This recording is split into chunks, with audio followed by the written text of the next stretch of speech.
সেরা মত হলো রমজানে মৃত্যুবরণ করা, সেরা মত হলো শহীদ হয়ে যাওয়া। বিশ্বনবী বলেছেন, যারা শহীদ হয় আল্লাহর রাস্তায় তাদের জীবনটা শুধু জান্নাতে যাওয়াটা মাত্র, কবরে রাখার আগ মুহূর্তটা বাদ থাকে। কবরে যাওয়ার সাথে সাথে বান্দার হিসাব ছাড়া তাকে জান্নাত দেওয়া হবে। সুবহানাল্লাহ। কিয়ামতের দিন শহীদরা রক্ত মাখা জামা কাপড় আর দেহ নিয়ে যাবে। ওই দিন বলবে সবার বিচার হবে, শহীদদেরকে আলাদা করে রাখা হবে। সবাইকে বলা হবে কি আমল নিয়ে এসেছো, সবাই তার জীবনের হিসাবগুলো দিতে থাকবে। সেই কথা কোরআনুল কারিমে বলা হয়েছে, ইকরা কিতাবা কাফা বিনাফসিকা ইয়াউমা আলাইকা হাসিবা। ও আমার বান্দা, তুমি কি আমল করে এসেছো? তোমার আমলগুলো কিতাবের মধ্যে বরাদ্দ ছিল, ফেরেশতারা সব লিপিবদ্ধ করে রেখেছে। এই যে তোমার ইকরা, তুমি আবার পড়ো, কিতাবা তোমার কিতাব, ইয়াউমা আলাইকা হাসিবা তোমার হিসাব দেওয়ার জন্য তুমি নিজেই যথেষ্ট। আল্লাহু আকবার। একই কথা বলেছেন দুনিয়া তো, ইকরা বিসমি রাব্বিকাল্লাযী খলাক। এবারে তুমি দুনিয়াতে তোমাকে পাঠানো হলো, এবারে তুমি পড়তে থাকো, আমল করতে থাকো। এই আমলের পরিপূর্ণ ভান্ডারটা কিয়ামতের দিন হাতে দিয়ে বলবে, এবারে তুমি এই কিতাবটা পড়তে থাকো।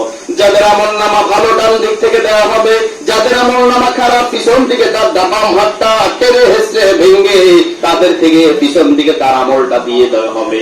জাহান্নামের পাতা বাম দিক থেকে সে তাকে ঘেরাও করে জাহান্নামে ফেলে নিক্ষেপ্ত করা হবে। এইভাবে মানুষগুলোকে দেওয়া হবে। কিন্তু শহীদদের জন্য আল্লাহর নবী সুন্দর ঘোষণা দিয়েছেন। আল্লাহ নিজেই বলেছেন, শহীদরা মরে না, তারা জিন্দা। তারা কবরে আসার সাথে সাথে আমি আল্লাহর পক্ষ থেকে জান্নাত থেকে আমি তো রিজিক তাদের জন্য দেওয়া হয়। বলেন সুবহানাল্লাহ। আবার বলা হয়েছে, আল্লাহ নবী বলেছেন, শহীদরা মরলে কিয়ামতের দিন সকল মানুষের বিচার হবে। বনি আদমের একেবারে আদম আলাইহিস সালামের হাবিল এবং কাবিল থেকে শুরু করে একেবারে কিয়ামত নিকটবর্তী যেই লোকটা মারা যাবে, সমস্ত লোককে কিয়ামতের দিন উঠিয়ে তাদেরকে বিচারের আওতাধীন করা হবে।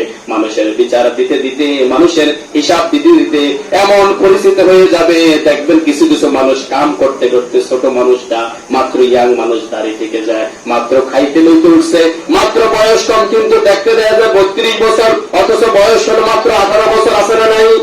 কেন? তার মানে পেরেশান বেশি, তার অল্প সময় রুজি করতে হয় বেশি, সেজন্য তার পেরেশানির চেহারার মধ্যে একটা ছাপ পড়ে যায়। কিয়ামতের কঠিন বিভীষিকাময় অবস্থা থেকে, বিচারের অবস্থা থেকে, জাহান্নামের হুঙ্কার থেকে সেই দিনে শিশুগুলো বিদ্যুতে পরিণত হয়ে যাবে। আল্লাহু আকবার। তাহলে কত কঠিন পরিস্থিতি সেই দিন। কিন্তু শহীদের ব্যাপারে আল্লাহর নবী বলেছেন, শহীদদের সেই দিন কোনো হিসাব নেওয়া হবে না।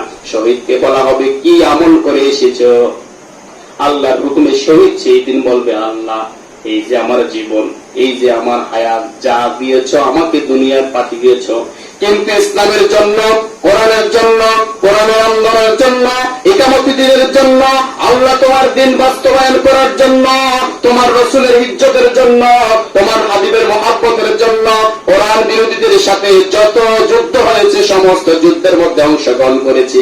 যুদ্ধ মানে একেবারে তলোয়ার নিয়ে যাও এরকম না, অনেকভাবেই মুখের তর্ক হতে পারে, মনে মনে ঘৃণা হতে পারে, এটা জিহাদের অংশ হবে। বলবে, আল্লাহ যেই জীবনটা আমাকে দিয়েছ ওই জীবনের মায়া আমি করি নাই, তোমার দেওয়া ইসলামের বিধান মতো আল্লাহ তোমার জন্য, কোরআনের জন্য, ইসলামের জন্য তোমার দেওয়া এই 3.5 হাত দেহটা আমি একেবারে জীবনটা লাশ হয়ে তোমার কাছে রক্ত মাখা দেহ নিয়ে এসেছি। আল্লাহু আকবার। আল্লাহ তখন বলবে, ফেরেশতাদেরকে বলবে, আমার এই বান্দার আর কোনো হিসাব হবে না। কারণ হলো যে বান্দা ইচ্ছে করলে নিজেকে সেফ রাখতে পারত, ইচ্ছে করলে নিজেকে গুটিয়ে রাখতে পারত, ইচ্ছে করলে সে স্বাভাবিক হয়ে জীবনযাপন করতে পারত, ইচ্ছে করলে সে নিজেকে আলাদা করে স্বাভাবিকভাবে কোন রকম জীবনটা নিজেকে আলাদা করে সুন্দর মতো ভালোভাবে চলাফেরা করতে পারত। কিন্তু ইসলামের ক্ষেত্রে খাতির করে নাই, আল্লাহর জন্য খাতির করে না, জাহান্নামকে ভয় করে। জান্নাতে যাওয়ার জন্য এই বান্দা যেহেতু জীবনী দিয়ে এসেছে, আর রক্ত মাখা শরীরের দেহ নিয়ে এসেছে, আর আমি তার বিচার করতে চাই না, তাকে নতুন করে নতুন কাপড় পরায়া, জান্নাত থেকে আনিত কাপড় পরায়া তাকে জান্নাতের মেহমান করো। আল্লাহ